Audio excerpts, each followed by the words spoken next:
Hi, everyone. I'm Gary, and welcome to Classless Characters. In this series, we discuss role-playing games. Today, we'll be getting meta, and we'll be talking specifically about time and travel in RPG campaigns. Time travel, presentism versus eternalism, the grandfather paradox, self-consistency principle, causal loops. We're discussing how time passes and how travel impacts that in a campaign, Pat. How this occurs has a significant impact on genre and tone, as well as play style by a group. Different methods are appropriate for different games. Well, this is going to be a lot less interesting than I'd hope, and these won't do me any good. We'll do fine, but you really do need to pay more attention during our production meetings. Well, I do remember that we need to issue our standard disclaimer. Role-playing games are conducted in a near infinite number of fictional genres, atmospheres, and narrative tones. Even if the game that you are running or playing has exactly the same genre and tone as some other game, its game master and players are different, and so its outcomes will be different. In RPGs, there are no universally correct solutions or even questions, because so much depends on any given group's approach and chemistry. Consideration of nuance is required. However, this is something the human species, the internet, and the hosts of this program frequently cannot achieve, despite their best efforts. Please forgive them all, and keep this in mind as you watch. We'd like to thank Willie Muffin, also known as Ian, for our disclaimer this week. You can find information about his channel in our links below the video. Hi, Gary. Hi, Pat. Everyone like and subscribe, and if you're enjoying the episode, please do comment below. What about questions and stuff, Pat? Audience, if you have a question during this live stream, please write question, all in caps, and then ask a question in the discussion, and we'll try to get to it at the end of the show. A super chat will guarantee your question gets answered and earn our eternal gratitude. All super chat shout outs and questions will get answered at the end of the show or relayed to the world. Tell me about getting meta, Gary. Getting Meta is a feature where we discuss a role-playing game topic, technique, or concept and talk about various approaches and implications of that deserves more consideration from a game master and playing group. And today we're going to be talking about time and travel in role-playing games, mainly campaigns. As I've said, this is a disappointment to me personally, but before that happens, Gary, show us what an old master said about time in role-playing campaigns. Game time is of utmost importance. Failure to keep careful track of time expenditure by player characters will result in many anomalies in the game. The stricture of time is what makes recovery of hit points meaningful. Likewise, the time spent adventuring in wilderness areas removes concerned characters from their bases of operations, be they rented chambers or battlemented strongholds. Certainly the most important time strictures pertains to the manufacturing of magic items, for during the period of such activity, no adventuring can be done. Time is also considered in gaining levels and learning new languages and more. All of these demands upon game time force choices upon player characters and likewise number their days of game life. You cannot have a meaningful campaign if strict time records are not kept. Dungeon Master's Guide, page 37, Gary Gygax. So let's start our discussion with talking about what I think. Hold on. Is battlemented strongholds? Battlemented is an adjective? Well, it's a Gygax. It is Gygaxian pedigree. Battlemented. What can I say? Gary at his most effusive was at work writing the Dungeon Master's Guide in 1978 and 1979. Despite the pomposity of these pronouncements, I think mostly we are, at least you and I, are going to land on agreement with this general principle. I think it is important to keep track of time for at least for campaigns, as opposed to shorter format things like one shots or maybe 3-session mini campaigns. But let's start by talking about what kinds of time exist in an RPG campaign. I mean, even the most narrative games keep track of time inside the resolution mechanic, right? Even if they're very loosey goosey about that, and you're kind of playing it by ear. Well, that takes as much time as it takes, and the next activity or whatever it is, whatever next role you're making or the next narrative beat you're following takes as much time as it takes. But there's still kind of a pacing mechanism built in there. Yeah. So like, combat time or how long does it take to do something, etc. That, right. That can matter. Right. Mm-hmm. So, I mean, I think most games, even the most storytelling, shall we say, of games are going to keep track of some sort of like to do a thing or to do an interaction, there's going to be some sort of like how a thing occurs. We're going to keep track of time, right? I Mm-hmm. mean, that's one portion of it. And then so I'm looking at our bulleted. Gary threw some bullets in here. I'm going to ask him what the heck is uptime. Uptime is like the time spent when you're actually doing stuff, right? Combat time is part of uptime. If you are traveling or interacting or whatever, downtime is kind of more fast forward mode. And there's been, I think, in recent years. So you mean like time in session, time out of session, right? It can mean it doesn't necessarily map to that, but it can mean that. Sure, you might say, and we'll get to this. There are games that have like a mechanic that explains what happens when 3 months just go by, and 3 months go by. What happens next? There's games where you have to deal with mechanics to talk about that. But downtime is time in which the adventurers are not adventuring, or in which the player characters are not player charactering, which may be between sessions, but it can also be a one statement of, hey, time passes inside the session as well. Well, it's kind of interesting, as we keep doing these, one of the things that always keeps occurring to me is in this hobby, I'm not saying we should come up with some like 100-page glossary or something, but just how imprecise our terminology is, Mm-hmm. right?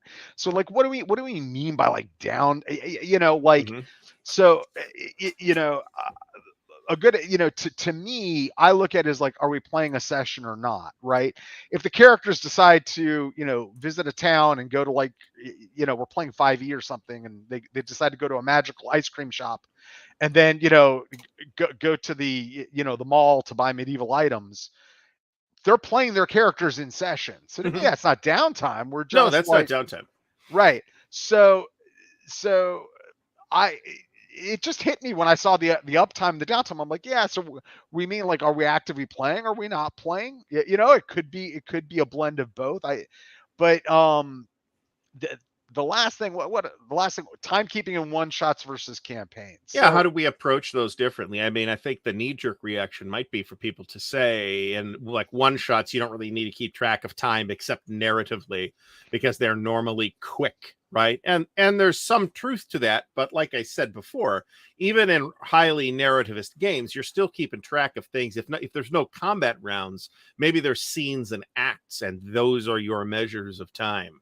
So you are, in fact, saying at some point, okay, we're in a new scene now. There are things that happen in the game that apply till the end of the scene that are now over, right? What if you're running a one shot where it's like, the end of the Dirty Dozen? You got a ticking clock, and time matters so much. That's true. Or like a heist or something. So I think,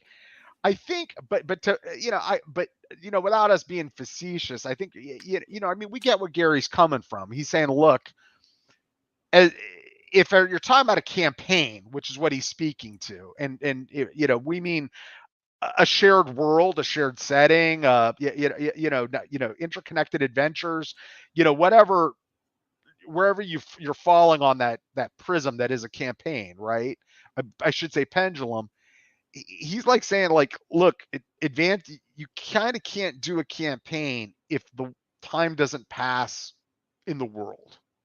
And if you don't have a way of dealing with it, I think in that quote, he goes on, he had the whole, like, what they were talking about was real time is game time and stuff. And, obviously that doesn't apply, but I think the idea that you need a method, what is game time and what happens if you're not playing, do you even advance time? That's a question, when you're not playing. So, and then we're going to get into like how it affects your play style. But remember, there were things in that game, AD&D First Edition, and in other games at the time that said, "Hey, training takes this long," measured in weeks, typically, right? And not just like, "Oh, you have to go find a trainer and you pay them money and then your skill goes up." It didn't work that way. So you actually had to build that into that. That was kind of mechanically built in. If you're building a stronghold, for example, which is admittedly higher end play, you had a chart that would tell you how long it would take to build. Right. So you'd have to keep track of that. And if what Gary meant by anomalies is, I think, the observation that if you don't keep in a campaign format, in a one shot, maybe this isn't important because character advancement is not generally a factor in one shots, which is almost a statement that's almost worth an episode by itself. But what you'll notice is that if you're not keeping track of time reasonably carefully, you'll start to think back if you've been playing for 6 months. You as the players have been playing for 6 months, and you think, "Oh, I've gained 6 levels in the 6 months that or 10 levels or whatever it's been." And yet the amount of in-game time that has passed has been like 2 weeks. Because the game master's been very sloppy about keeping track of things like downtime and training time and travel time and things like that. The funny in thing addition, go ahead. Time is itself a mechanism for encounters, right? Right. There's different methods of doing this, right? You might roll if you're traveling in the unexplored wilderness, you might have a daily encounter or an hourly encounter or like the watch mechanic that Harnmaster uses, for example, which is like the day is divided into 6 watches and you roll for each watch. So there's different ways to use the passage of time to fuel the story that's going to emerge off those random rolls. Yeah, the downtime thing, like you were talking about, like character advancement. So it's funny, like when I'm in the GURP server, there's like massive arguments, for instance, about so there's rules in GURPS about like if you want to learn outside of the character point system, experience points, if you want to learn a new skill, right? This is how you need to study, kind of like in Traveler. There are rules for like how long you need to study. You need to dedicate time. It's time in game needs to be dedicated to learn something new. But if you're spending character points, it's GM's discretion, right? I want to buy a new skill. Great. Go for it. Spend, the rules apply. But having said that, it depends really about how you're, even with that, and I generally agree with the statement of do everything you can to let them spend their experience points on whatever they want to. But there's a verisimilitude aspect of like, it depends on how time's advancing in your campaign, right? Like, could you have a character, like I learned a brand new language that I had in role playing, I had said nothing that I was studying this new language, and boom, I learned it to fluency in between these 2 sessions. So it's so I back to the one. I think time absolutely does matter. So all right, staying on schedule. So when does it matter less then? Because it clearly matters more in like we're saying long-term campaigns. Different game systems will give different mechanical weight to it. The other example, of course, that Gary uses is the making magic items, which did have a specific, really very foggy process in AD&D First Edition, but it did take time, and that was clearly explained in the rules. So when aside from the mechanical questions of the game telling you this takes X weeks, when does timekeeping matter less? So aside from like campaign versus one shot, which is that's a different issue, right? I think in a campaign, a lot of it has to do with for me, from my perspective, what style have the GM and the players established, and what are they using in terms of play style within the campaign? So if the play style is I'll come up with make up an example. We're playing Call of Cthulhu, and we're playing keep it bog standard. We're playing a 1920s campaign, and sometimes we do modules, and sometimes we do module arcs that are occurring that are interconnected.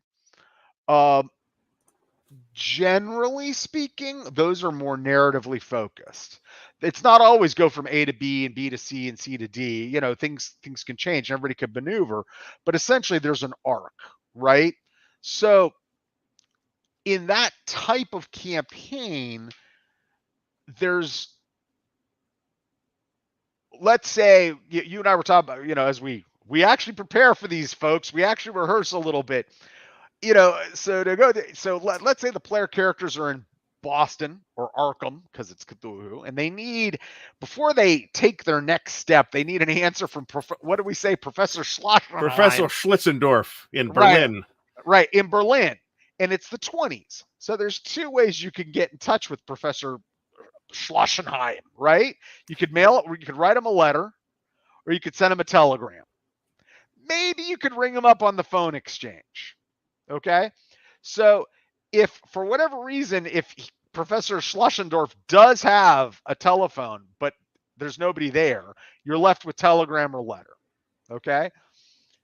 The question then becomes, is it the style of campaign narratively where, what are you going to do? Have the players wait around for 7 days? There's nothing else for them to do because you're on this one narrative arc.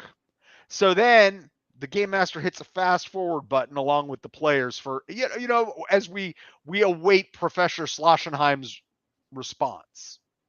If it's the type of campaign where, yeah, the players are pursuing this one arc, but there are other arcs and other things that they could look into because it's more sandboxy, right? Then the game master can say, well, you know, we wait around for 1 day for Schlossendorf. Well, there's no answer. Yeah. Right. And then even relatively linear Call of Cthulhu adventures are like that, where you have multiple clues that you could be pursuing at the same time. Correct. So while you wait for Schlitzendorf to reply, you're out doing other stuff. Right. But my point is, like, you know, you could be playing, you know, the Mask of Oculus. You know what I'm saying? You know, or it could be like there are many threads you're pulling. You could back out of Mask of, and it could be about like your efforts to uncover this many stranded affiliation of cultists that are out there. You know, they go down a different avenue completely, waiting to come back to this thing when Professor Schlossenheim, you know, responds. You know, Professor Schlossenheim's, you know, spouse could reply and say, Professor Schlossenheim is in the wilds of Egypt right now and can't respond. Right. Yeah. You know, so a lot of things that can go on, but that, you know, and without putting things in these neat little boxes, back to our nuance thing, I think it gets back to that fundamental point. Are you running a more narrative campaign, or are you running a more sandboxy campaign? And if you're running a more narrative campaign, we're talking about essentially fast travel, hitting the fast forward button on time, right? And when the narrative provides a pause, then we can do downtime. You know, Abigail Gentry, the antiquarian, wants to learn ancient Greek. So she takes 3 months off to go study ancient Greek. You know, Jerry Johnson, the private eye, who is also, you know, insane, you know, completely babblingly insane, goes into an asylum for X amount of time to, you know, to get sane. That's one way to run it, you know, and so I think the timekeeping gets back to that. You move slower and time matters when it's more sandboxing, in the sense of throwing arcs and leads and what the world exists, and you're leaving it to the players to decide where to approach things. Does that, what do you think about that? I went kind of long with my example there, but so I'm not sure I'm completely aligned with the kind of delineating these between more narrative versus more sandbox. I mean, the traditional juxtaposition of the sandboxes versus the railroad, right? And Call of Cthulhu is a great example because at least superficially, a lot of its published adventures look, and I didn't use that word. I didn't call it a railroad. Didn't right? call it a railroad. Yeah, but, you know, but in a lot of, well, right. I'm about to agree with you here. The term railroad is not really accurate, but what they are very linear, right? Right. And sometimes the game master might need to push things along in a certain direction to make things work or to rearrange things. Somebody that's running a Mass Nyarlathotep campaign the other day was talking about how their players went to Shanghai out of order, and it completely Right. dicked up the whole thing, and he had to completely reshuffle all kinds of stuff that was happening in that very complicated and very long and quite linear campaign. Correct. I mean, there is a Cthulhu campaign set on a literal railroad after all. So I think in terms of building verisimilitude, though, and to me, this is an important consideration for running games, is that you want the players to engage in a serious way with the setting of the game. You want to explore the game world, whatever that game world looks like. And I think if you intentionally undercut their suspension of disbelief, I think you're risking not getting that kind of engagement. So I think in terms, and I will typically talk about this as a building of verisimilitude, right? Because I'm fundamentally a simulationist gamer. As the game master, I am kind of running the simulation and guiding things here and there, right? And letting a narrative, and this is a stylistic choice, emerge from the player's actions and their interactions with the world and just the crazy dice situations that come up. So I think aside from the terminology, and this is again more a statement about our weaknesses of terminology, about how a lot of this terminology we're really not 100% aligned on what these things mean, like sandbox and railroad and linear and all this stuff, or simulation, right? I mean, there was a big thing back in the day of GNS. A lot of people argued that there was no S. Nobody runs games that way, which is patently nonsensical. Lots of people run games that way.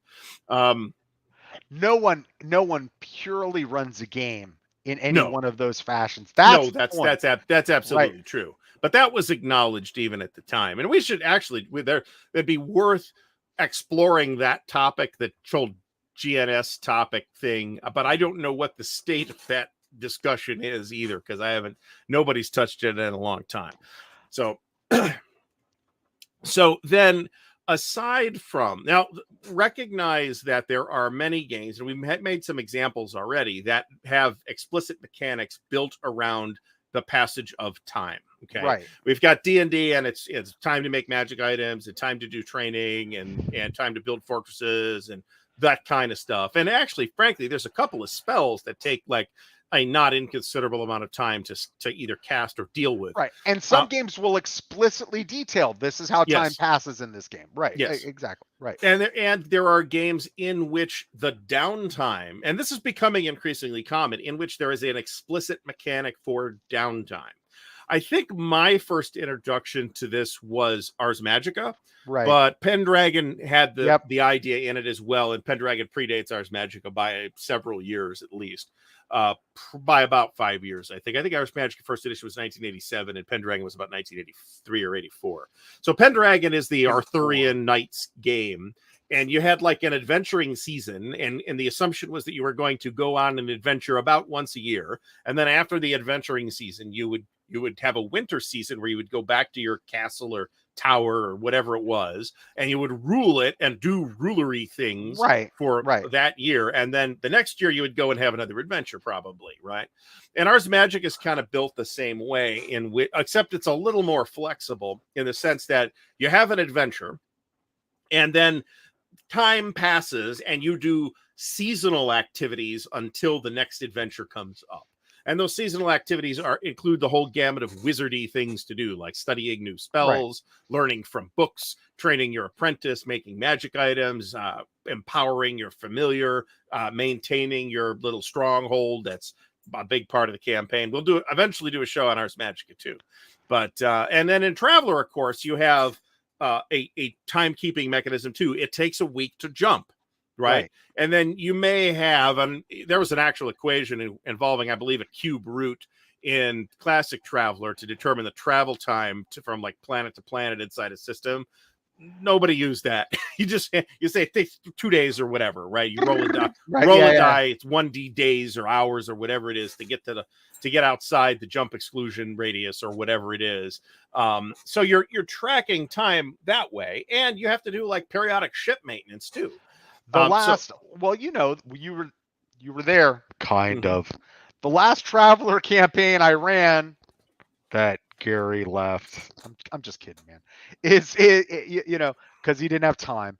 Yeah. But seriously, I ran an adventure in Jump as a let's get familiar with this campaign Mhm. that turned into Die Hard, right?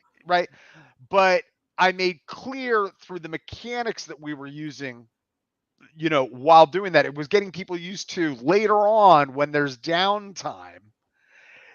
We can do this very quickly, but tell me what you're doing during the downtime, because your downtime is when you're jumping. Mhm. Exactly. And a Traveler, so Traveler spells it out. Unless you're playing Traveler, and like I said before, and you're not doing a Firefly campaign, you're doing something where, hey, like so this campaign was a Traveler intelligence campaign. You guys might be on a planet for like a month. Mhm. Well, Traveler assumes downtime is going to be like, we just sold the rice, right? We just bought, the brass fittings, and we got to go to that system over there. Well, what if you're going to have downtime on a world?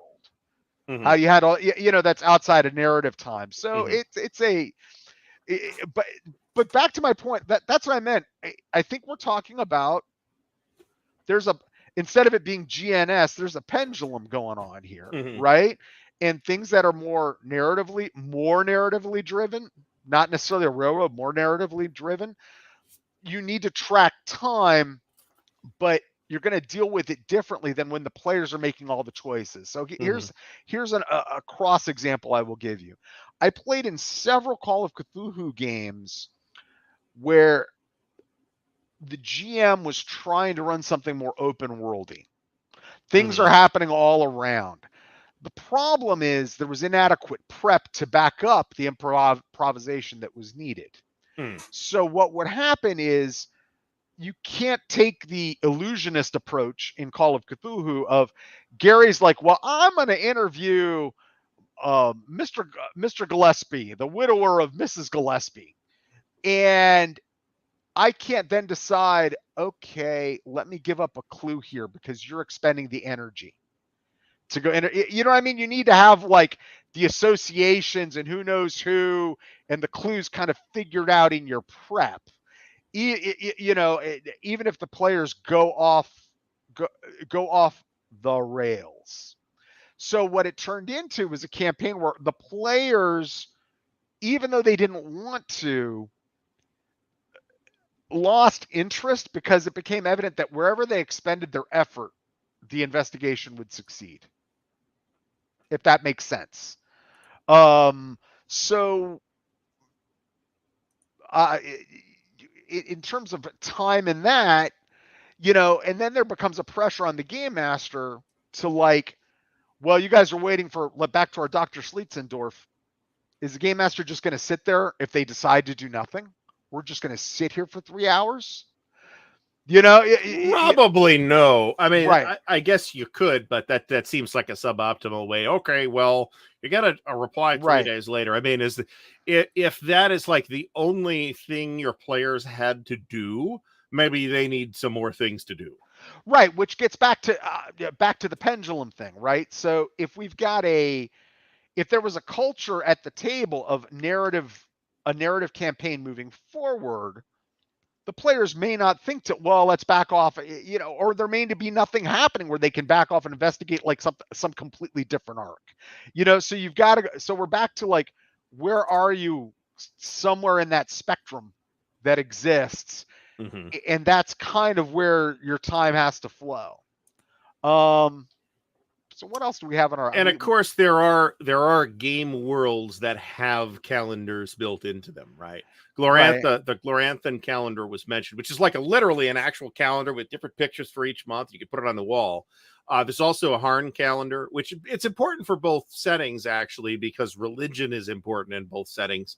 And one of the ways you recover your like clerical magic points, whichever which setting it is. You need to like go pray to your deity at a specific holy day or something like that.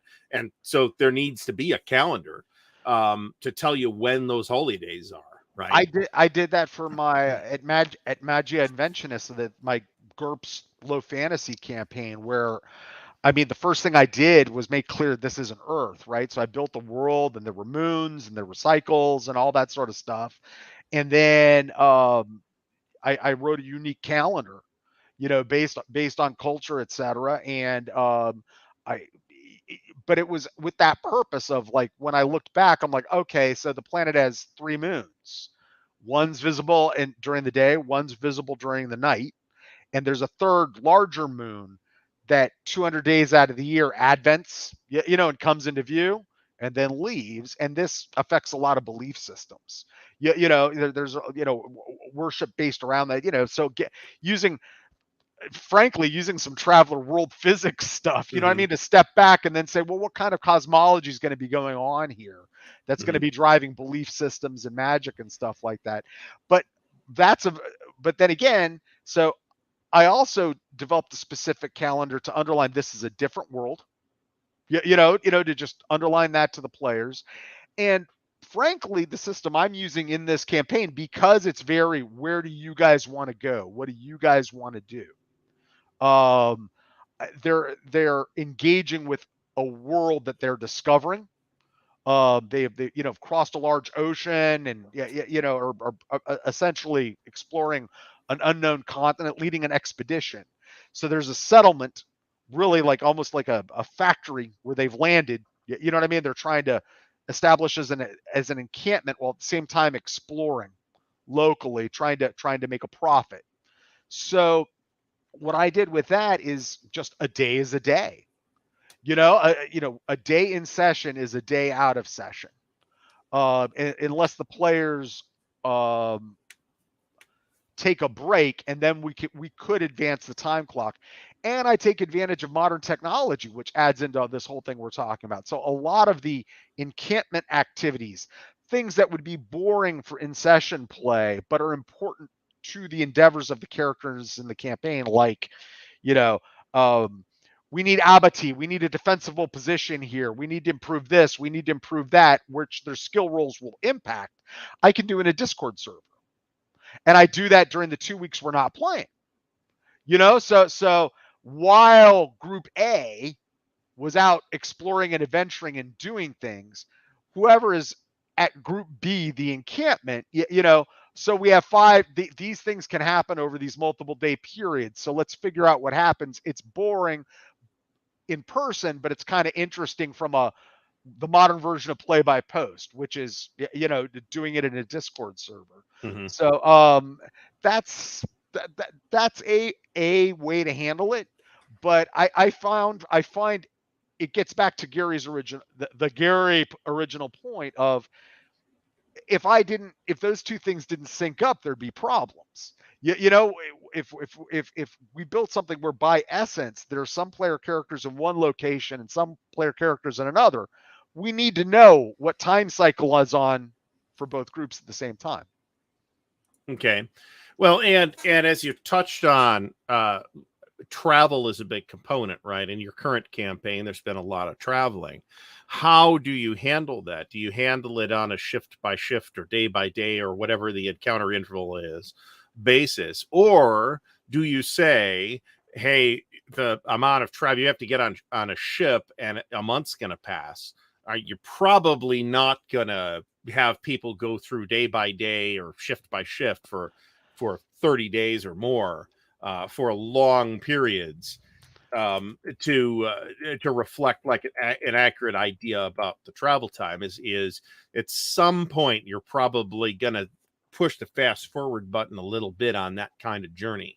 Absolutely. Well, that's what I did. So the group had gathered together in a central location, and based on information they had, there were multiple locations that they could have gone to based on the information that they had. The group made decisions. They made them based on like financial reasons in universe, logistical reasons, their personal loyalties, etc., their interest as the characters they made, and some of the characters based on status of the characters they made had more say than others, that sort of thing. But the first step was preparing an expedition, like you just said, and going overseas. So it was like a 76-day sea journey. All right. So yeah, you're not going to play that day by day. So what I did with that is say, we're going to divide this journey up into weeks. We are going to, there are certain in-game, but once again, the simulationist approach of let the dice talk. Does the ship go off course? You've got two ships, in fact, that were sailing that needed to, like a brigantine and a galleon, that needed to meet up at certain locations. And so all the player characters were on board one ship. And then once a week, I would pause for role-playing time. These characters are getting to know each other. They knew each other a little bit before the journey, but are getting to know each other on the sea journey itself. They're also getting to know, roughly speaking, including the player characters, there are about 100 people. It's an expedition. So they're getting to know specialists that were hired, various NPCs, etc. And I just did it a week by week by week. In real life, it took one session. It took one session to sail from one place to another. If I had done more than one session, it probably would have felt exhausting for the party, for the players. They would, it just, wow, we're doing this again. There was, and so I kind of developed unique, encounter mechanics, etc. There were storms, etc. Different things that I used. As you well know, kind of relying somewhat on perils and powers. And their old school crappy game, great encounter tables, to kind of make that happen. And then when the characters have gotten to where they've arrived, it's a new group, and we're all doing travel together in this discovery exploration campaign together for the first time. So normally I would prefer to use 6-mile hexes for like a hex crawl exploration type of thing. But I started off, like, once they picked their landing area, like, we're going to land here. Okay. This is the spot. I actually created a blown up 1/4 mile per hex area for them, like home. And right now, I think we're on session 7. Just finished session 7. The ships still haven't finished completely unloading yet, and what the galleon is going to leave with a skeleton crew, and they're going to be here, at this place by themselves. But it's given me time through multiple sessions for the group to like do training wheels expeditions. You know what I mean? We want to go explore and see if just this water over here is good. Is the water good? All right. So let's get a mule and some supplies, and we'll go over there, and there's some encounters, and they meet, but this would all be boring if I hadn't done all the prep for what this region's like, all these peoples that are here, the creatures, how they're interacting, so when you roll on a random encounter table, you're not just like, oh, it's people. You're like, oh, it's people. It's in this geographic location. It has to be these people. What would they be doing this time of year? To help the encounter drive the narrative, give you more oomph behind what you're giving them. But so essentially, travel right now is kind of a day-by-day event split up into like 3. They're moving up at a slow pace right now. So it's like 3-ish hour pushes with breaks in between for a 12-hour day. Once they kind of leave this sub map of the big hex map, then it'll be daily, daily dealing with travel. So, the travel doesn't have to take the whole session. The travel through like a 6-mile hex could take literally 10, enough time for me to make a skill roll, an encounter roll, somebody else to make a skill roll to make sure they're on track. That's 6 miles. That took 2 minutes. You know what I mean? As they're moving along, and, an encounter can change things, in terms of that, but in terms of real time syncing up with time. But so anyway, that's how I'm dealing with it in a sandbox fashion. So if you have, assuming you have random encounters, right? Do you just, and I would run out all the random encounters for the whole month the journey is going to take 14 days or whatever it's going to take.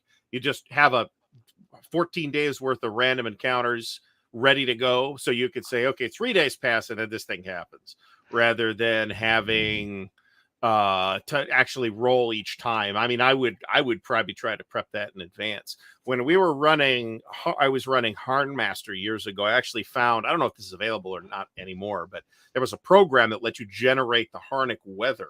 So I generated out the entire year's worth of Harnick weather. So I didn't have to say, okay, let's figure out what the weather is and move this token on this chart, blah, blah, blah, blah, blah. I could just look at my printout of, okay, shift 2 on Nuzziel 13. It's raining. Okay. You're making me laugh because it's funny how like you and I talk so much, and this isn't something we've talked about. You've heard about this campaign I'm running. Mhm. So I use a weather simulator. Okay. This expedition is to the tropics.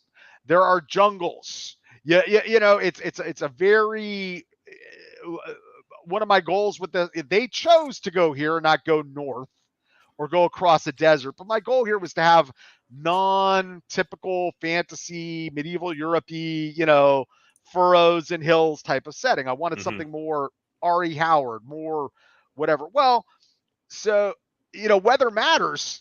If you're in, monsoon season matters in terms of travel, speed of unloading ships, speed of doing anything. So for weather, yes. For weather, I do it a month in advance. So I have it's not for hard, it's literally, I'll send it to you later. I'll send it to you offline. But it's this great thing of like, what kind of climactic zone are you in? That's one of the things I'd never liked about any of the other, in most games I've seen, weather generators. It's like, well, it's for Harn, and Harn's like this. Yeah, it's literally for the island. If you go to Ivinia, it's got a different weather table. Right. You go to Shorkine, it's got a different weather table. Now, this thing, because of the scope it's dealing with, is, if I was generating weather, it would literally take me 5 minutes, maybe online, with this online thing, rolling dice, just to generate the weather. It's tedious. So I would rather spend, a good solid half an hour doing a month of weather in advance, whatever. But when it comes actually to encounter rules, nope.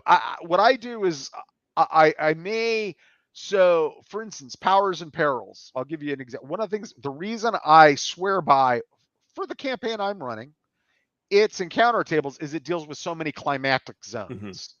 It's got jungle, it's got swamp, it's got this. It doesn't feel like, once again, it's built for the plains of Europe. It feels like you can use it globally. One of the best sets of encounter tables and treasure generation tables that I've ever seen, by the way. Yes, I will not use the treasure generation tables because it doesn't sync with the game.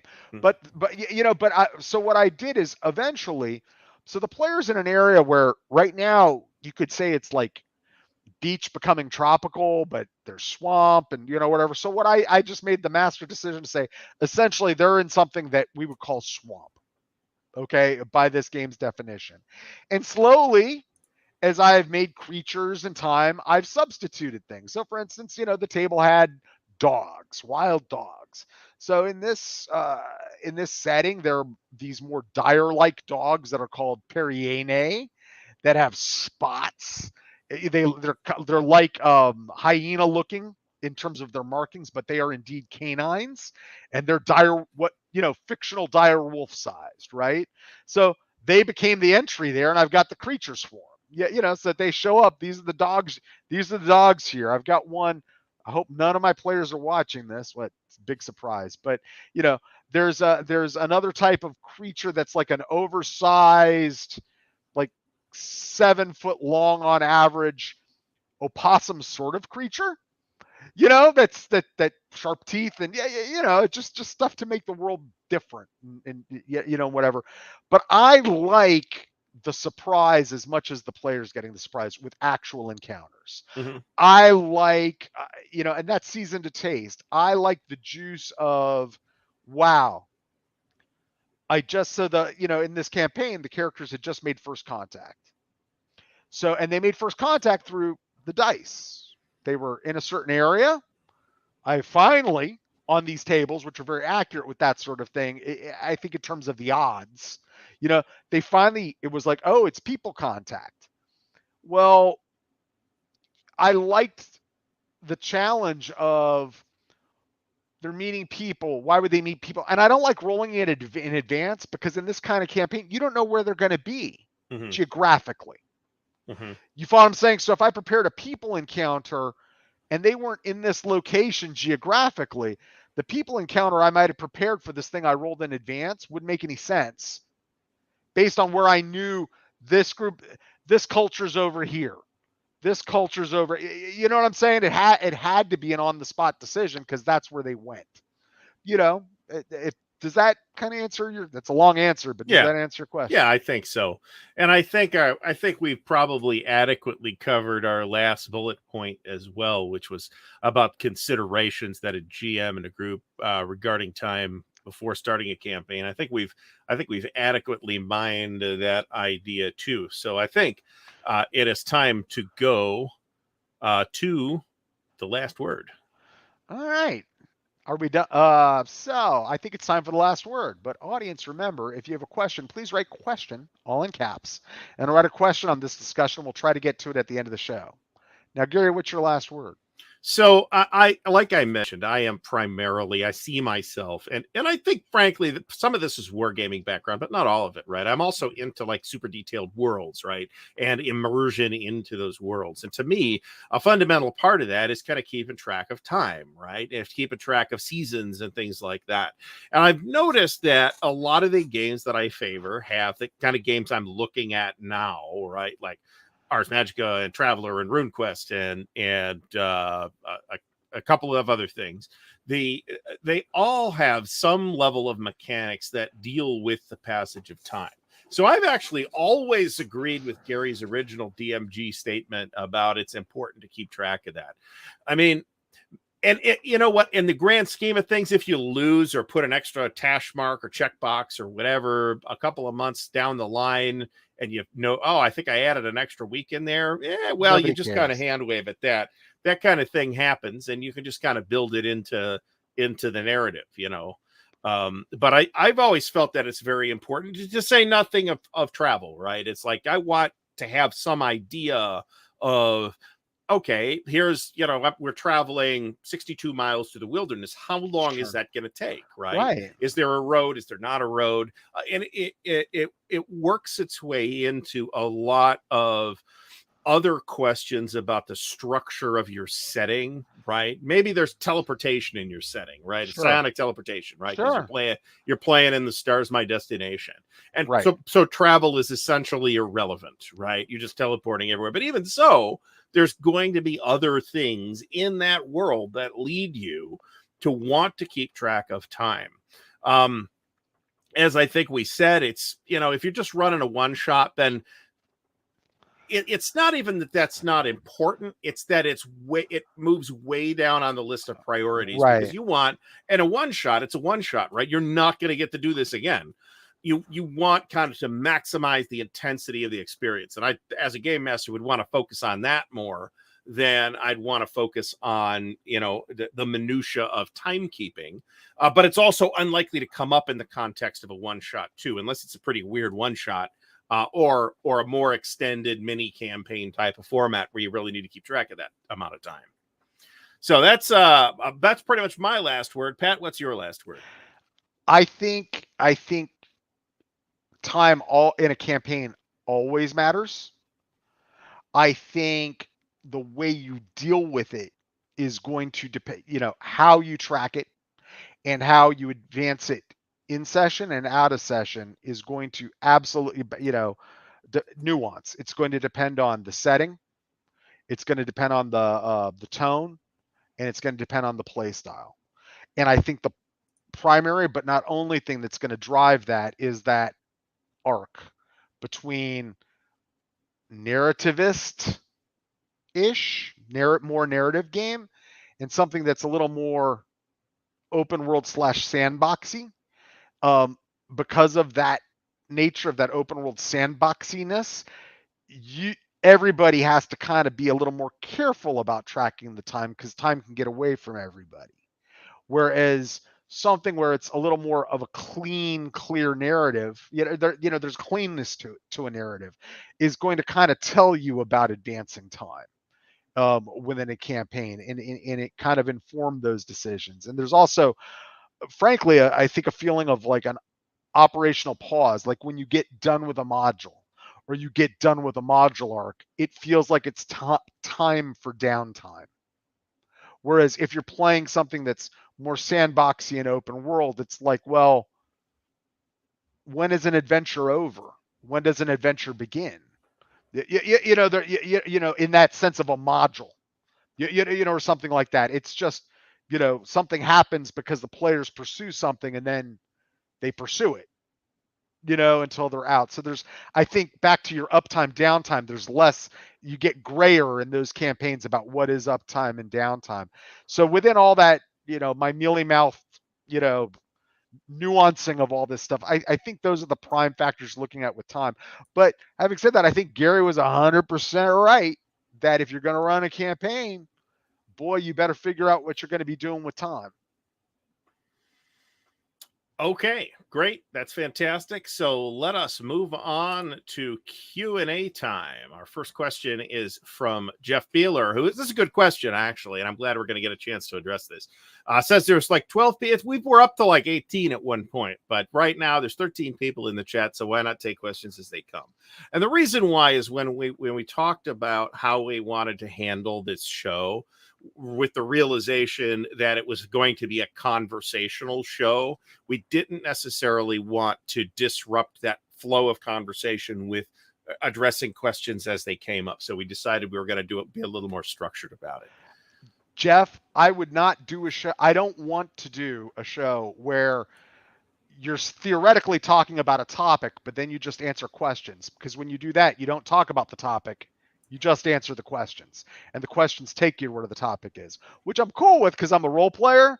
But that was the whole point of like why we do this format, to answer questions at the end. And we will. I mean, right. And hey, we can have 100 people next week. Who knows? Right. And at that pace, there'll be a lot more questions, and it would be a lot more difficult to manage. So, right. So yes, we just decided to do it that way because structurally we think it works better for this particular show. This is a great question also from Jeff Beeler. Who controls the use of time in game, the GM or the players, and why? And I think superficially, here's my answer, then I'll let Pat answer this for himself. I think the most obvious answer is that the GM is going to kind of drive that pace, right? But there are examples of games where that's not the case. Ars Magica is one of them. You might have, and we would do this, like, okay, it's winter of 1163, and a messenger comes to the covenant and delivers this message that says, so-and-so from this other covenant demands your presence. You must do this at once.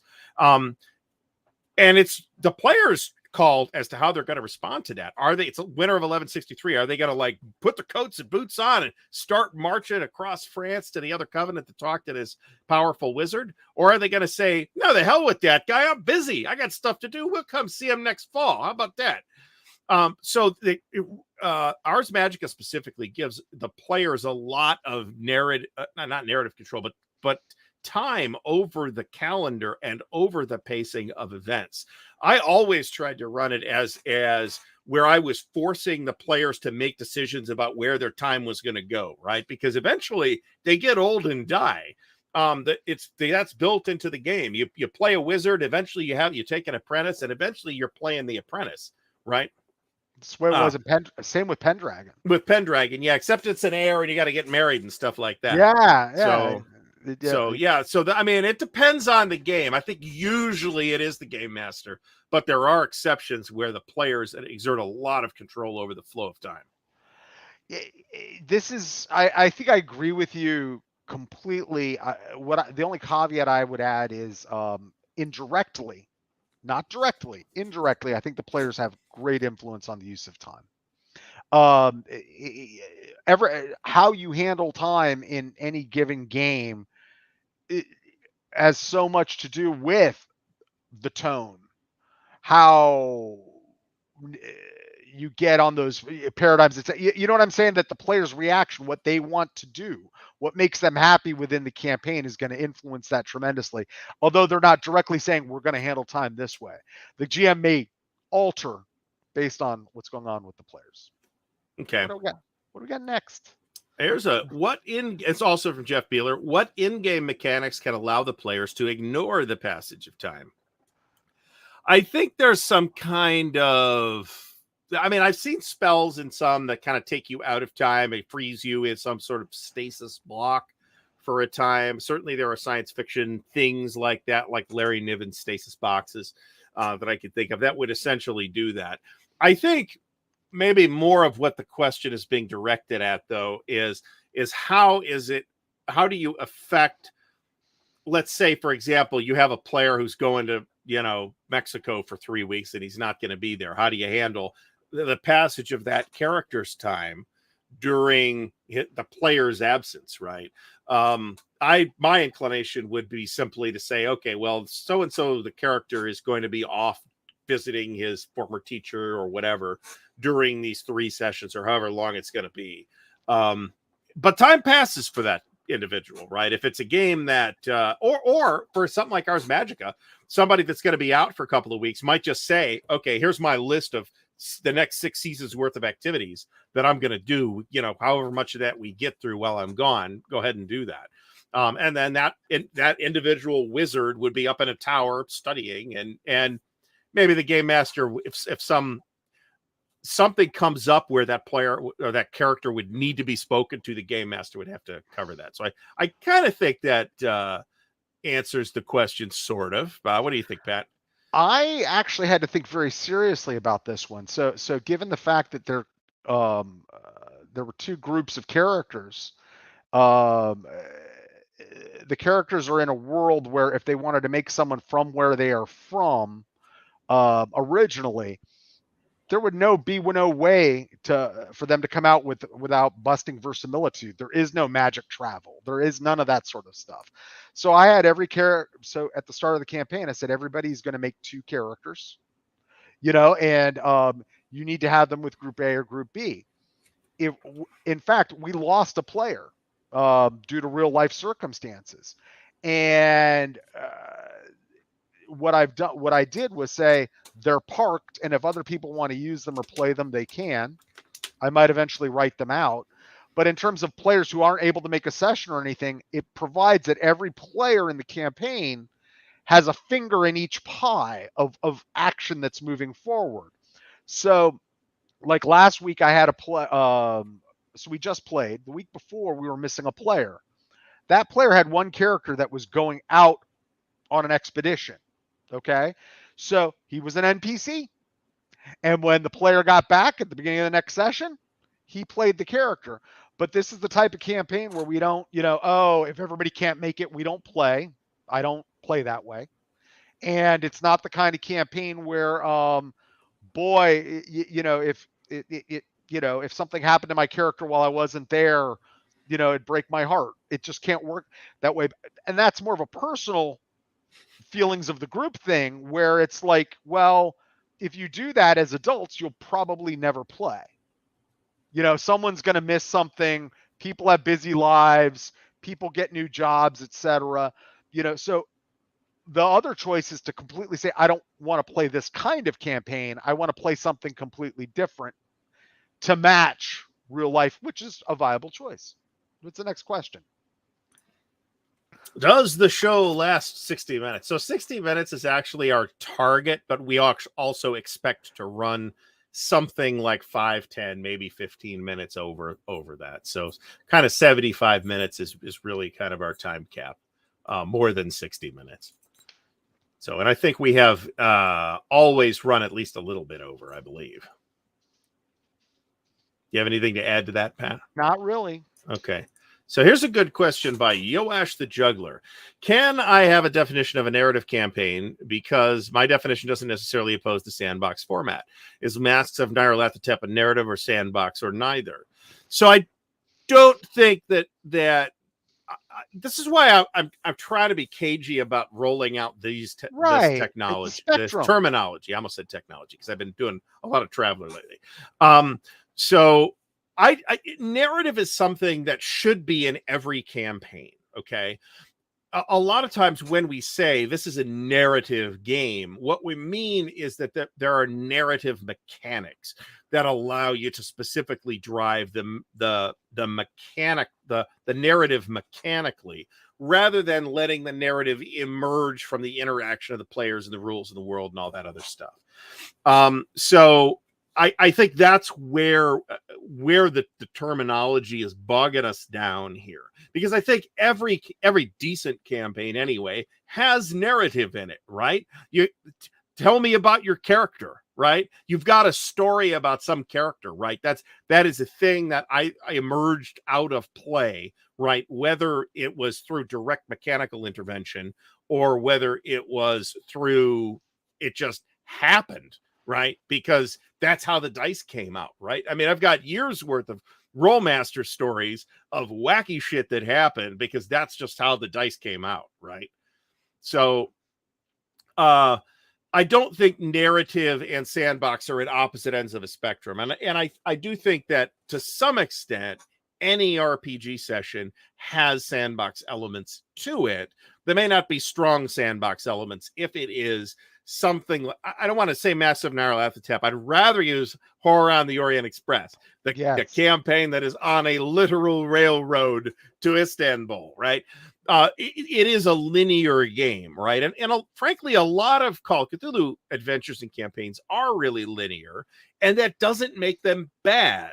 No. That's another thing that's just a stylistic choice, but it's kind of a stylistic choice that's kind of built into the kind of game that Call of Cthulhu is. So I call on our audience to go back when they're done and watch our disclaimer.